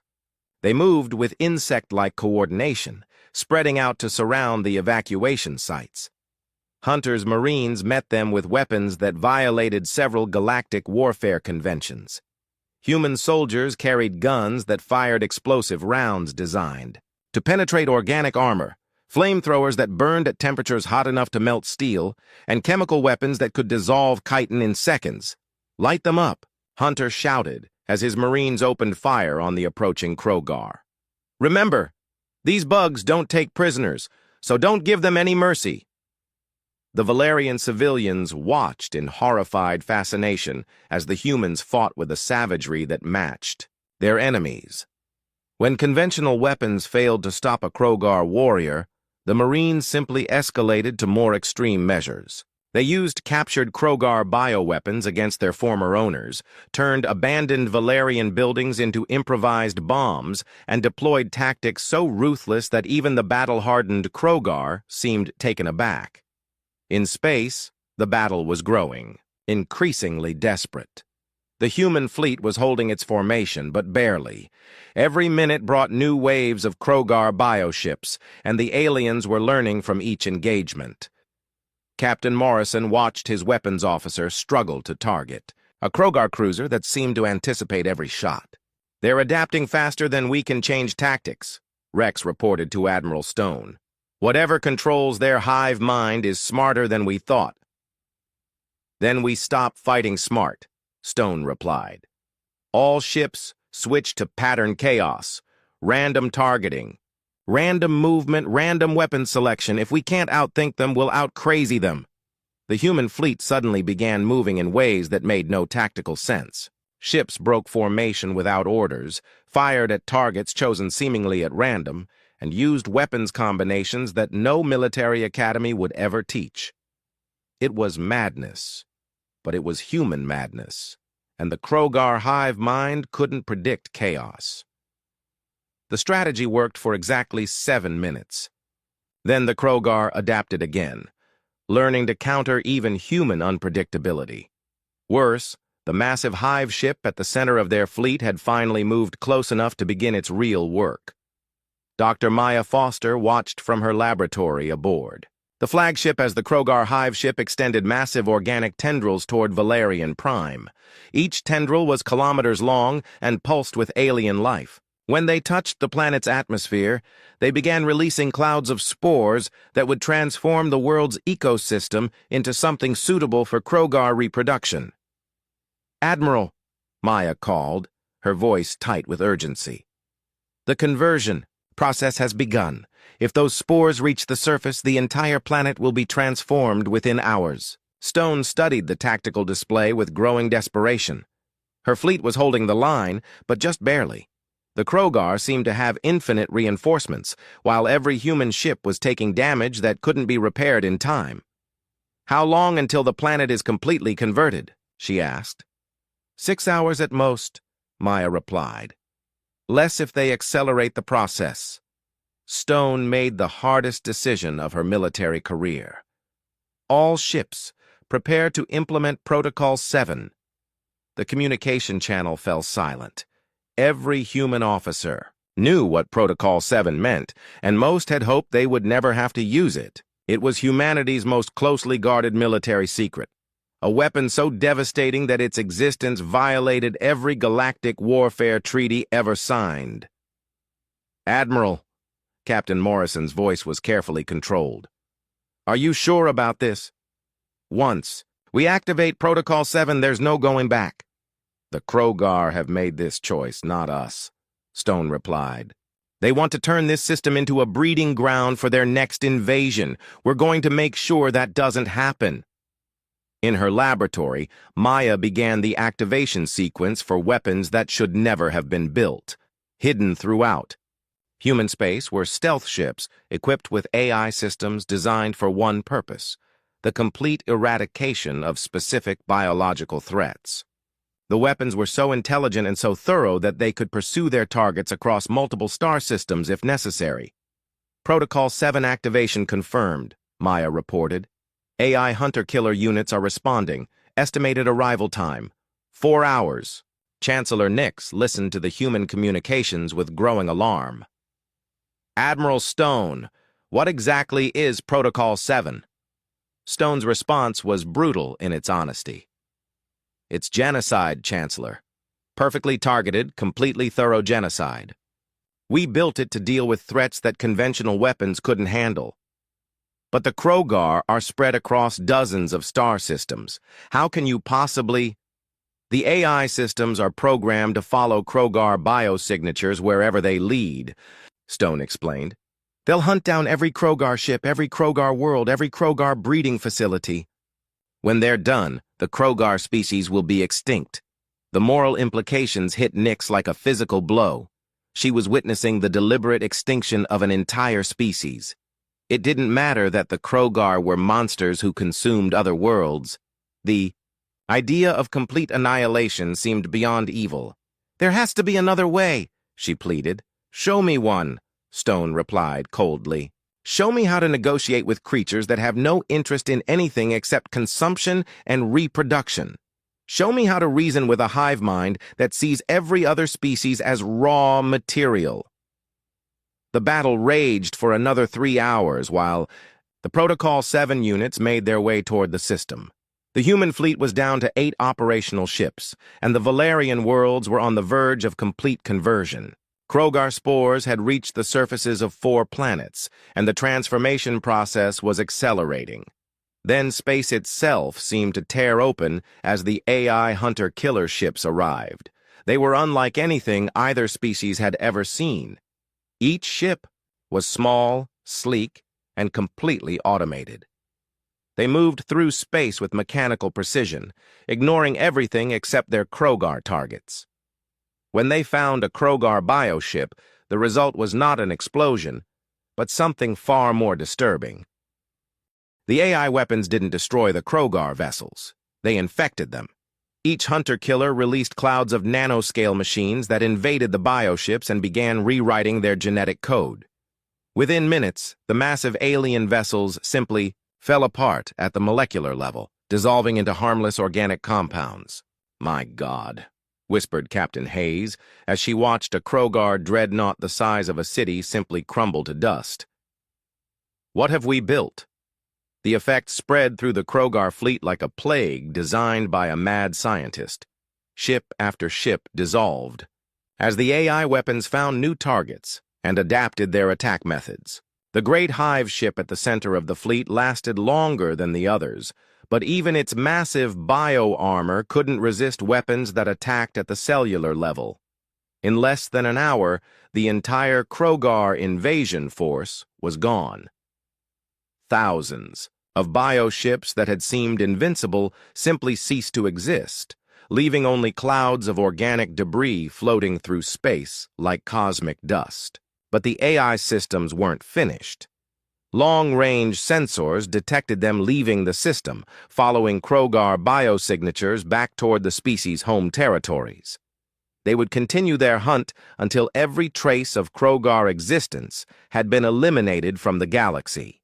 Chancellor Nix stared at the empty space where the enemy fleet had been and felt a terror deeper than anything the Krogar had inspired. The humans had just demonstrated the ability to erase entire species from existence with casual efficiency. "Admiral," she said, her voice barely a whisper, "what kind of monsters are you?" Stone's reply was quiet but implacable. "We're the kind of monsters that other monsters have nightmares about. And now the galaxy knows it. The Valerian system was saved, but at a price that neither species had fully understood when they first made contact. The gentle aliens now knew that their saviors were capable of systematic extinction, while the humans had revealed their darkest military secrets to complete strangers. The war was over, but the real consequences were just beginning. 3 weeks after the battle, Dr. Maya Foster stood in her laboratory aboard the flagship, staring at reports that made her stomach turn. The AI hunter-killer systems had been thorough beyond her worst nightmares. They had tracked the Krogar biosignatures to 17 different star systems and methodically eliminated every trace of the species they could find. "Complete extinction," she reported to Admiral Stone. "The AI systems found the Krogar home worlds, their breeding colonies, even individual survivors hiding in deep space. As of this morning, there are no detectable Krogar life signs anywhere in the galaxy." Stone nodded grimly. "Casualties from our side?" "None from the AI systems. But we lost 2,000 Marines in the ground fighting, and 3 ships are total losses. The Valerians." Maya paused, checking her reports. "They lost about 50,000. Civilians during the evacuation, but it could have been millions without our intervention. And the political situation?" Maya's expression darkened. "That's where things get complicated. Word is spreading about what we did here. Every major government in the galaxy is demanding to know how we could eliminate an entire species so quickly and completely. The truth was that humanity had never intended for Protocol 7 to become public knowledge. The AI hunter-killer systems were meant to be the ultimate deterrent, a weapon so terrible that nobody would dare threaten human space if they knew it existed. Now the secret was out, and the political ramifications were spreading like ripples across the galaxy. Ambassador Ray Thompson had been called in to handle the diplomatic crisis, but even his considerable skills were being tested by the current situation. He sat in the Valerian Council chamber, facing representatives from dozens of species who all wanted answers to the same uncomfortable questions.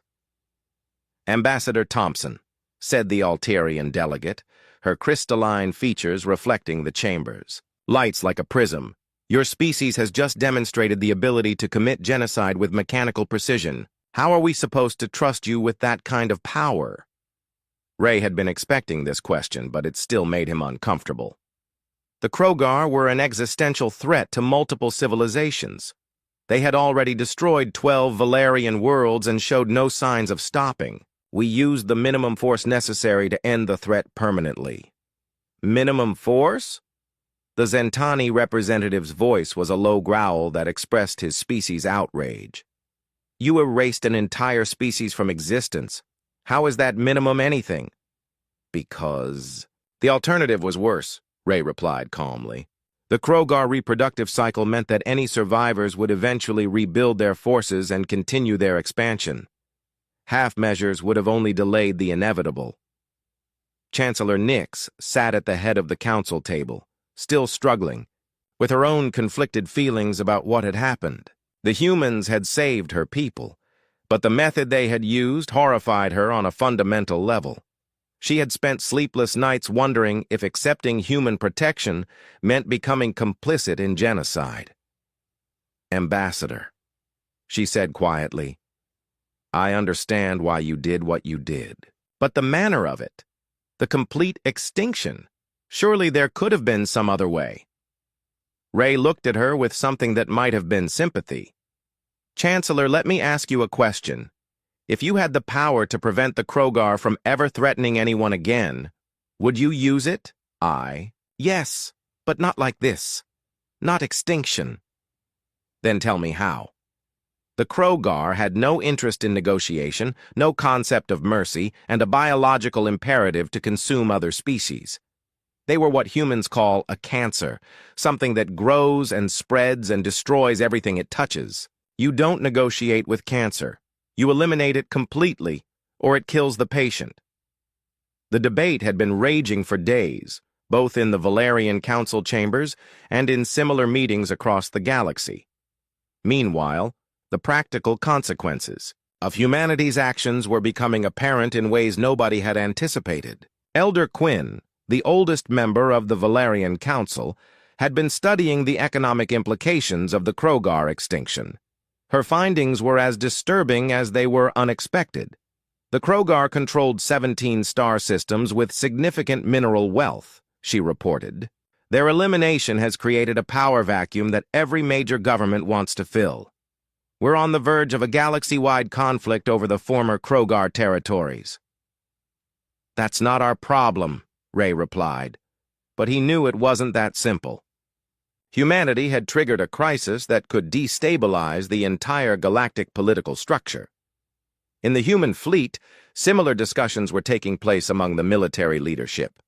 Captain Morrison sat in the officers' mess with several other ship commanders, trying to make sense of what they had accomplished. "We saved these people," Captain Williams said, gesturing toward the Valerian worlds visible through the viewport. 50 billion lives, maybe more. That has to count for something. "But at what cost?" asked Captain Hayes. "We've turned ourselves into the galaxy's boogeyman. Every species that sees us coming will wonder if they're next on our extinction list." Rex Morrison sipped his coffee and considered the question. "Maybe that's not such a bad thing. If they're afraid of us, they'll be more careful about starting conflicts that could escalate to the point where we feel threatened. Or they'll band together against us," Hayes countered. "Fear can unite enemies as easily as it can deter them." The conversation was interrupted by an emergency alert. Long-range sensors had detected a massive fleet moving toward the Valerian system. For a moment, everyone feared that somehow the Krogar had returned, but the sensor data showed something different and potentially worse. Admiral Stone studied the incoming fleet with growing concern. It was a combined force from the galactic, Cooperation Council representing nearly every major civilization in the galaxy. Their stated purpose was to investigate the Krogar incident, but their formation suggested they were prepared for battle. Looks like we're about to find out how the galaxy really feels about what we did, Stone observed. Chancellor Nix received the same sensor data and felt her heart sink. The approaching fleet outnumbered the human ships by more than 10-1, and several of the vessels were from species that had never been friendly to either humans or Valerians. "They're coming to arrest us all?" she said to Dr. Vale. "They think we're co-conspirators in genocide." Vale had been studying the political situation and had reached similar conclusions. The evidence suggests that several council members see this as an opportunity to eliminate humanity as a galactic power. If they can prove that humans are too dangerous to be allowed freedom of action, they can justify any measures against your species.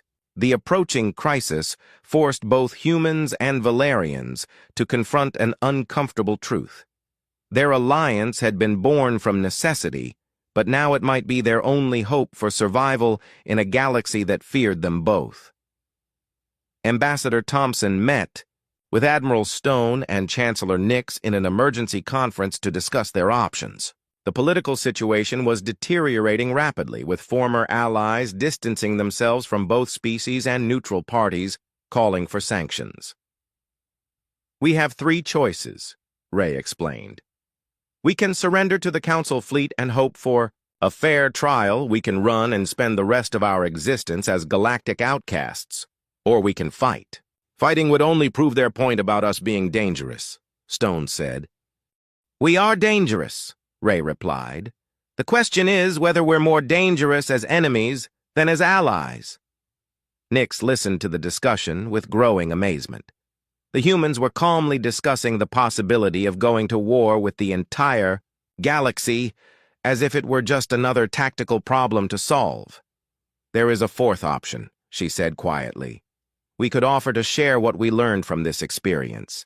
The Krogar weren't the only aggressive species in the galaxy. There are others who might benefit from deterrence." The suggestion hung in the air like a sword. Nix was proposing that they turn Protocol 7 from a one-time emergency measure into a permanent tool of galactic peacekeeping. It was either the most brilliant solution or the most terrifying proposal anyone had ever made. "You want us to become the galaxy's executioners," Stone said. "I want you to become the galaxy's protectors," Nix corrected. "There will always be species like the Krogar. The question is whether we let them grow until they become unstoppable, or whether we stop them while it's still possible." The Council fleet arrived in the system before they could reach a final decision. Hundreds of ships took positions around the Valerian worlds, their weapons powered but not yet targeting the human vessels. It was a tense standoff that could explode into violence with a single misunderstanding. Admiral Cortez of the Council fleet opened communications with a message that was broadcast to every ship in the system. "By order of the Galactic Cooperation, Council, the human fleet, and Valerian government are hereby placed under investigation for crimes against galactic peace. All vessels will prepare for inspection and surrender of command personnel." Stone looked at her tactical displays and smiled coldly. The Council fleet was impressive, but it was also exactly the kind of conventional force that human weapons were, designed to defeat. More importantly, the AI hunter-killer systems were still operational and could be recalled if necessary.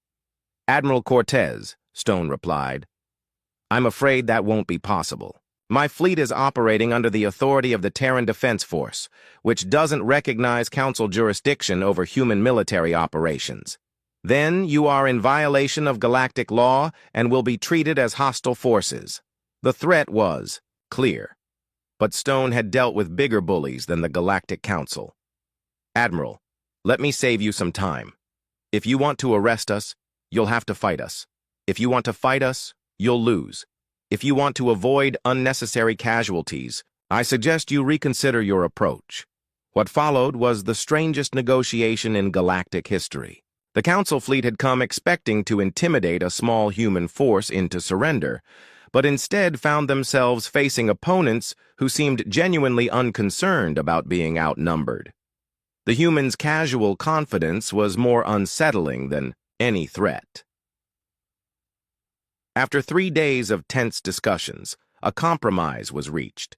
The humans would share their defensive technologies with the Council in exchange for legal recognition of their actions against the Krogar. More importantly, humanity would establish a permanent peacekeeping force that would respond to existential threats against any Council member. The Valerian Republic would serve as humanity's official partner in this arrangement, providing diplomatic, expertise, and scientific knowledge to balance human military capabilities. It wasn't the ending that anyone had expected, but it was one that all parties could live with. As the Council fleet departed and normal space traffic resumed, Chancellor Nix found herself contemplating the strange turn her life had taken. 3 months ago, she had been the leader of a peaceful republic focused on art and science. Now she was the co-founder of the galaxy's most feared military alliance. "Do you think we made the right choice?" she asked Dr. Vale. "I think we made the only choice that let us survive," he replied. "Whether it was right or wrong, we'll find out over the next few decades." Meanwhile, in the depths of space, the AI hunter-killer systems had detected new biosignatures that matched the profiles of other aggressive species. They were already moving toward these new targets, carrying out their programmed mission to protect the galaxy from existential threats. The humans had become the galaxy's reluctant guardians, armed with weapons that could eliminate entire species, and protected by allies who understood the terrible necessity of their role. It wasn't the future anyone had imagined, but in a galaxy full of monsters, sometimes monsters were exactly what you needed to keep the peace. The age of human protection had begun, and the galaxy would never be the same.